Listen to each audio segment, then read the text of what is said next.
Hello everyone, welcome back to my YouTube channel Siddiq Sir English. আজিৰ ভিডিঅটো হৈছে ইন্ট্ৰোগেটিভ সেন্টেন্সৰ voice change কৰাৰ নিয়ম। কেনেকৈ ইন্ট্ৰোগেটিভ সেন্টেন্সত মই কি কৰিম ভয়েস চেঞ্জ কৰিম। তো ইয়াত কি আছে প্ৰথম কোশ্চেনটো কি আছে যে ডু আই প্লে ক্ৰিকেট। এতিয়া তোমালোকৰ এটা বস্তু জানিব লাগিব ডু আৰু ডাজ। যদি ডু আৰু ডাজ থাকে তেনেহলে প্ৰেজেন্ট ইনডিফিনিট টেন্সত ব্যৱহাৰ কৰা হয়। এতিয়া প্ৰেজেন্ট ইনডিফিনিট টেন্সত থাকিলে মই কেনেকৈ ভয়েস চেঞ্জ কৰিম। ইয়াত কি আছে প্ৰথম কাম আমাৰ কি কাম আছে যে অবজেক্টটো সাবজেক্ট কৰিব লাগিব হয় নাই অবজেক্টটো কি কৰিব লাগিব আমাৰ সাবজেক্ট কৰিব লাগিব। ইয়াত কি আছে সাবজেক্ট এটো ভার্ব এটো অবজেক্ট এটো সাবজেক্ট এটো ভার্ব এটো অবজেক্ট এটো হল সহায়কাৰী ক্ৰিয়া। কাৰণ যদি কি থাকে ইন্ট্ৰোগেটিভ সেন্টেন্সত হেল্পিং ভাৰ্ব না থাকিলে ডু প্ৰেজেন্ট ইনডিফিনিট টেন্সত ডু আৰু ডাজৰ সহায় ল'ব লাগে। ঠিক আছে সেই হিচাপত আই ফাৰ্স্ট পাৰসন সেই কাৰণে মই কি লৈছিলো ডু লৈছিলো। ঠিক আছে এতিয়া তেনেহলে মই কি কৰিম ডু আৰু ডাজৰ ঠাইত যেতিয়া মই ভয়েস চেঞ্জ কৰিম তেতিয়া মই কি কৰিম ডু আৰু ডাজৰ ঠাইত এম ইজ আৰ ব্যৱহাৰ কৰিম। ঠিক আছে এম ইজ আৰ ব্যৱহাৰ কৰিম। প্ৰথম কাম আমাৰ কি আছে অবজেক্টটো সাবজেক্ট কৰিব লাগিব। অবজেক্ট কি আছে ক্ৰিকেট তেনেহলে ক্ৰিকেটটো প্ৰথমত আহিল ক্ৰিকেট। তাৰ পিছত কি আছে দুই নম্বৰ নিয়মত কি কৈছে চোৱা টেন্স চেঞ্জ মানে টেন্সৰ পৰিৱৰ্তন কৰিব লাগিব। টেন্সৰ পৰিৱৰ্তন এটো কোনটো টেন্সত পৰিছে কাৰণ মই কৈছিলো ডু আৰু ডাজ থাকিলে কোনটো টেন্সত পৰে প্ৰেজেন্ট ইনডিফিনিট টেন্সত। তে প্ৰেজেন্ট ইনডিফিনিট টেন্সত থাকিলে মই ভয়েস চেঞ্জত কি লম এম ইজ আৰ হয় না এম ইজ আৰ লম। যদি প্ৰেজেন্ট ইনডিফিনিট টেন্সত থাকে এম ইজ আৰ লম। এতিয়া তেনেহলে কি হ'ব ক্ৰিকেটৰ লগত ক্ৰিকেটৰ কি হ'ব ইজ হ'ব ইজটো ইয়াত হ'ব নেকি নহয় ইজটো কত হ'ব ইন্ট্ৰোগেটিভ যেটো হেল্পিং ভাৰ্বটো কত আহিব প্ৰথমত আহিব। যেটো সাবজেক্ট থাকিব সাবজেক্টৰ আগত আহিব হ'ব। ইয়াত কি আছে তেনেহলে ডু ঠাইত কি হল ইজ হল তাৰ পিছত কি হ'ব 3 নম্বৰ কাম কি আমাৰ ভাৰ্বৰ v3 ভাৰ্ব কোনটো ভাৰ্ব হৈছে প্লে প্লেৰ v3 কি হ'ব প্লেট প্লেৰ v3 কি হ'ব প্লেট। এটা কি বহিব বাই বহিব তাৰ পিছত সাবজেক্ট টু অবজেক্ট হয় নাই এটা বাই বহিব তাৰ পিছত 5 নম্বৰ ৰুল কি আছে সাবজেক্ট টু অবজেক্ট কৰিব লাগিব। অবজেক্ট সাবজেক্ট কি আছে আই এতিয়া আই থাকিলে কি হ'ব মি হ'ব। এটো তোমালোকৰ জানিব লাগিব যে আই থাকিলে মি হ'ব হি থাকিলে হিম হ'ব সি থাকিলে হার হ'ব। এইবিলাক বস্তু মই প্ৰথম ক্লাছত ইন ডিটেইলছত আলোচনা কৰিছিলো। এতিয়া চোৱা তাৰ পিছত নেক্সট কোশ্চেনটো চোৱা কি অলপ আগত কৈছিলো ডু আৰু ডাজ থাকিলে প্ৰেজেন্ট ইনডিফিনিট টেন্সত থাকে। ইয়াত কি আছে ডাজ আছে তেনেহলে প্ৰেজেন্ট ইনডিফিনিট টেন্সত পৰিছে। প্ৰথম কাম কি আমাৰ এটো সাবজেক্ট এটো ভাৰ্ব এটো অবজেক্ট তেনেহলে প্ৰথম কাম আমাৰ অবজেক্ট টু সাবজেক্ট অবজেক্ট কি আছে অবজেক্ট আছে ইংলিশ তেনেহলে ইংলিশটো প্ৰথমত আহিব ইংলিশ হয় না ইংলিশ। এতিয়া টেন্সৰ পৰিৱৰ্তন হ'ব টেন্স চেঞ্জ হ'ব। এতিয়া কোনটো টেন্সত পৰিছে ডাজ আছে মানে প্ৰেজেন্ট ইনডিফিনিট টেন্সত আছে। প্ৰেজেন্ট ইনডিফিনিট টেন্সত থাকিলে মই কি লম এম ইজ আৰ লম হয় না। ইয়াত কি আছে ইংলিশৰ লগত কি হ'ব ইজ হ'ব। এতিয়া যেহেতু এইটো কি ইন্ট্ৰোগেটিভ সেন্টেন্স তেনেহলে ইজটো কত আহিব প্ৰথমত আহিব ডাজৰ ঠাইত কি হল ইজ হল। এতিয়া 3 নম্বৰ কাম কি আমাৰ ভাৰ্বৰ v3 ভাৰ্ব কোনটো ভাৰ্ব হৈছে আমাৰ স্পিকৰ v3 কি হয় স্পোকেন। এইবিলাক লিস্ট অফ ভাৰ্ব তোমাৰ মুখস্থ থাকিব লাগিব হয় না নাই কি আছে স্পিক আছে স্পিকৰ v3 লাগে তেনেহলে স্পিক স্পোক স্পোকেন হৈছে তেনেহলে আমাৰ ভাৰ্বৰ v3 কি হল স্পোকেন হল। 4 নম্বৰ কাম কি আছে এটা বাই বহিব ইয়াত কি হ'ব বাই হ'ব। 5 নম্বৰ কাম কি সাবজেক্ট টু অবজেক্ট সাবজেক্ট কি আছে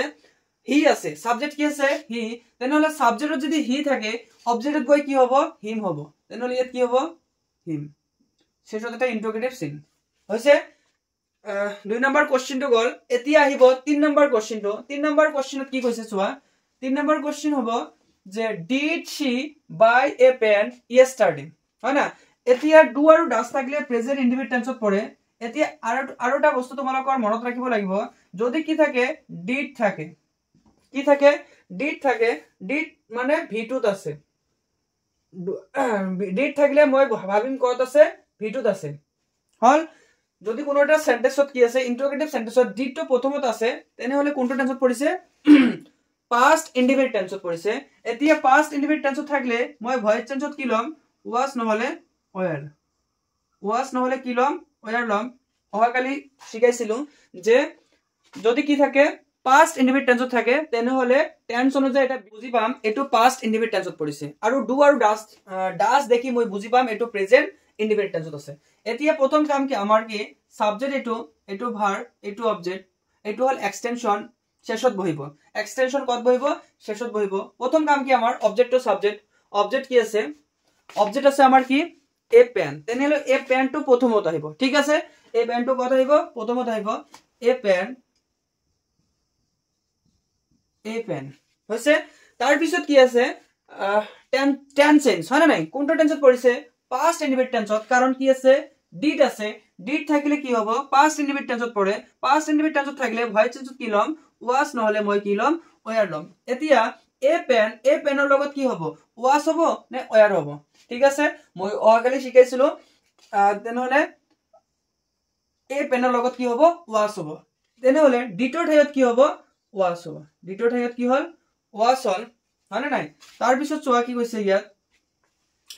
তাৰ পিছত কি আছে ভাৰ্বৰ v3 ভাৰ্ব কোনটো এটো হল ভাৰ্ব বাই আছে বাইৰ v3 কি হয় বৰ্ড হয় বাইৰ v3 কি হয় বৰ্ড হয় বাই বৰ্ড তোমালোকৰ এটো মনত ৰাখিব লাগিব বাই বৰ্ড তাৰ পিছত কি আছে ভাৰ্বৰ v3 ৰ পিছত এটা কি বহিব বাই বহিব কি হ'ব ইয়াত কি হ'ব এটা বাই হ'ব তাৰ পিছত সাবজেক্ট টু অবজেক্ট সাবজেক্ট কি আছে সি থাকিলে কি হ'ব হার হ'ব সি থাকিলে কি হ'ব হার হ'ব এতি ইয়েস্টারডে আছে এক্সটেনশন তো মই ইয়াত কি কৰিলো বহাই দিলো ঠিক আছে এটো হল আনসাৰ এনেকে কৰিব লাগে তাৰ পিছৰ কোশ্চেনটো চোৱা মই তোমালোকক প্ৰত্যেকটো টেন্স অনুযায়ী এটা কৈ কি দিছিলো এক্সাম্পল দিছো ঠিক আছে চোৱা তাৰ পিছত কি আছে 4 নম্বৰ কোশ্চেনটো কি আছে is Ram telling a story এতিয়া তোমালোকৰ জানিব লাগিব কি আছে am is are is আছে তাৰ লগত কি আছে ing যোগ আছে মানে এটো কোনটো টেন্সত পৰিছে প্ৰেজেন্ট কন্টিনিউয়াস টেন্সত পৰিছে ঠিক আছে প্ৰেজেন্ট কন্টিনিউয়াস টেন্সত থাকিলে মই ভয়েস টেন্সত কি লম এটো জানিব লাগিব মানে নাই প্ৰেজেন্ট কন্টিনিউয়াস টেন্সত থাকিলে ভয়েস টেন্সত কি লম মই am is are লগতে এটা কি লম being লম ঠিক আছে মানে প্ৰেজেন্ট কন্টিনিউয়াস টেন্সত am is are থাকিব এতিয়া প্ৰেজেন্ট কন্টিনিউয়াস থাকিলে এটা কি বহিব being বহিব ঠিক আছে যত কন্টিনিউয়াস আছে ভয়েস টেন্সত তাত কি বহিব এটা being বহিব মানে ing ঠাইত কি বহিব being বহিব যত ing আছে ing উঠি গৈ কি বহিব being বহিব সো ইয়াত কি আছে প্ৰথম কাম কি আমাৰ অবজেক্ট টু সাবজেক্ট অবজেক্ট কি আছে অবজেক্ট আছে আমাৰ এ ষ্টৰী তেনেহলে এই ষ্টৰীটো প্ৰথমত আহিব হয় নাই এই ষ্টৰীটো কি হল প্ৰথমত আহিল দুই নম্বৰ কাম কি আমাৰ টেন্সৰ পৰিৱৰ্তন হ'ব ইয়াত কি আছে am is are লাগে আমাক এই ষ্টৰীৰ লগত কি হয় এই ষ্টৰীৰ লগত আমাৰ হয় কি is হয় তেনেহলে is টো কত আহিব প্ৰথমত আহিব হয় নাই is টো কত আহিব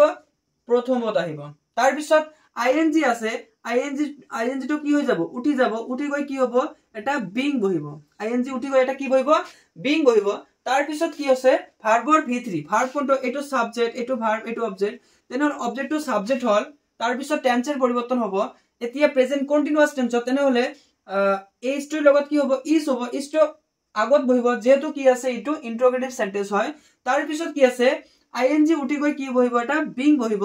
তাৰ পিছত ভাৰ্বৰ v3 ভাৰ্ব কোনটো আছে টেল এতিয়া টেলৰ v3 কি হয় told হয় মই অহাকালি শিকাইছিলো ইয়াত কি আছে টেল হয় টেলৰ v3 কি হয় told হয় এটা কি বহিব বাই বহিব হয় নাই এটা কি বহিব বাই বহিব তাৰ পিছত সাবজেক্ট টু অবজেক্ট সাবজেক্ট কি আছে ৰাম ইয়াত কি আছে ৰাম থাকিলে কি হ'ব ৰাম হ'ব শেষত এটা কি দিব লাগিব ইন্টাৰোগেটিভ চিহ্ন দিব লাগিব হয় না এতিয়া নেক্সট কোশ্চেনটো চোৱা প্লেড ফুটবল হয় নাই হ্যাজ সিতা প্লেড ফুটবল এটো মই কেনেকৈ সলভ কৰিম চোৱা এটো কোনটো টেন্সত পৰিছে অলপ মনোযোগ দিয়া এটা কথা আছিল কি হ্যাভ আৰু হ্যাজ থাকিলে ভয়েস টেন্সত মই কি লম বিন লম মানে হ্যাভ এস প্ৰেজেন্ট পাৰফেক্ট টেন্সত পৰে মানে ভয়েস চেঞ্জ যেতিয়া মই ভয়েস চেঞ্জ কৰিম তেতিয়া কি হ'ব এটা বিন হ'ব মানে হ্যাভ বিন হ'ব নহলে হ্যাজ বিন হ'ব হয় না এতিয়া তেনেহলে কি হ'ব প্ৰথম কাম কি আমাৰ এটো সাবজেক্ট এটো ভাৰ্ব এটো অবজেক্ট হয় না তো তেনেহলে অবজেক্টটো প্ৰথমত আহিব অবজেক্ট কি আছে ফুটবল তেনেহলে ফুটবলটো প্ৰথমত আহিল ফুটবল হৈছে তাৰ পিছত কি কৰিব লাগিব আমাৰ টেন্সৰ পৰিৱৰ্তন কৰিব লাগিব ভাৰ্ব এতিয়া ফুটবলৰ লগত কি হ'ব হ্যাভ হ'ব নে হ্যাজ হ'ব ফুটবলৰ লগত কি হ'ব হ্যাজ হ'ব এতিয়া হ্যাজ টো কত আহিব প্ৰথমত আহিব কাৰণ যেহেতু ইটো মই কি কৰি আছো ইন্টাৰোগেটিভ কৰি আছো হ্যাজ টো প্ৰথমত আহিব তাৰ পিছত কি কৰিব লাগিব বিন বহাই দিব লাগিব হয়নে নাই সাবজেক্টৰ পিছত কি হ'ব কি আহিব বিন হ'ব সাবজেক্টৰ পিছত কি হ'ল বিন হ'ল তাৰ পিছত কি 3 নম্বৰ কাম কি আমাৰ ভাৰ্বৰ ভিতৰি ভাৰ্ব কোনটো প্লেটৰ ভিতৰি কি হয় প্লেট হয় তাৰ পিছত কি হ'ব এটা বাই বহিব সাবজেক্ট টু অবজেক্ট সাবজেক্ট কি আছে সীতা কাৰণ সীতা এটা নাউন হয় নাউন থাকিলে কি হ'ব নাউন হ'ব হৈছে তাৰ পিছৰ কোশ্চেনটো চোৱা তাৰ পিছৰ কোশ্চেনটো কি আছে 6 number কোশ্চেনটো was I doing the sum এতিয়া এটো কোনটো টেন্সত পৰিছে মই কৈছিলো যত কি আছে ing যোগ আছে ing যোগ থাকলে মই এটা কি লম being লম হয় না কন্টিনিউয়াসত আছে যদি কি থাকে ing যোগ থাকে was where আছে তাৰ লগত ing যোগ আছে মানে কি এটো কোনটো টেন্সত পৰিছে past continuous টেন্সত পৰিছে এতিয়া was বা where থাকে past continuous টেন্সত এতিয়া ing ঠাইত কি বহাই দিম void টেন্সত অকল being লম আছে প্রথম কাম কি আমার সাবজেক্ট হবে এটো ভার্ব এটো অবজেক্ট হয় না প্রথম কাম কি আমার অবজেক্ট টু সাবজেক্ট অবজেক্ট কি আছে দা সাম তো প্রথমত আহিব তার পিছত কি দা সামৰ লগত was হ'ব না where হ'ব মানে নাই এতিয়া জানিব লাগিব was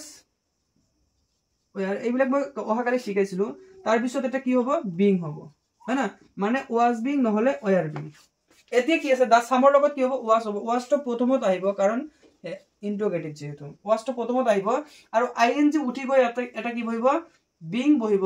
তাৰ পিছত কি আছে do আছে doৰ ভিতৰি কি হয় do হৈছে v1 doৰ v2 কি হয় did হয় আৰু doৰ v3 কি হয় done হয় তেনেহলে কি আছে do আছে doৰ ভিতৰি কি হ'ব done হ'ব এটা কি বহিব by বহিব I থাকিলে কি হ'ব me এটো হল आंसर আৰু নেক্সট কোশ্চেনটো চোৱা কি আছে will they assist them হয় না এতিয়া এটো হল সাবজেক্ট এটো হল ভার্ব এটো হল অবজেক্ট হয় না সাবজেক্টত যদি কি থাকে দে থাকে অবজেক্টত কি হয় them হয় হয় না অহাকালি ক্লাসত মই শিকাইছিলো অবজেক্টত যদি কি থাকে them থাকে তেনেহলে সাবজেক্টত কি আছে সাবজেক্টত যদি কি থাকে দে থাকে অবজেক্টত কি হয় them হয় এতিয়া অবজেক্টত যদি কি থাকে them থাকে তেনেহলে সাবজেক্টত কি হ'ব দে হ'ব সেই সিস্টেমত কি হ'ব them আছে তেনেহলে them থাকিলে কি হ'ব দে হ'ব তেনেহলে প্ৰথমত কি হ'ব দে হল এতিয়া will আছে মই শিকাইছিলো will থাকিলে will be shall থাকিলে shall be ইয়াত কি আছে will আছে দের লগত কি হয় will তো প্ৰথমত আহি গল আৰু সাবজেক্টৰ পিছত কি বহিব be বহিব তাৰ পিছত ভাৰ্বৰ ভিতৰি ভাৰ্ব কোনটো assistৰ ভিতৰি কি হয় assisted হ'ব এটা কি বহিব by বহিব আৰু দে থাকিলে কি হ'ব them হ'ব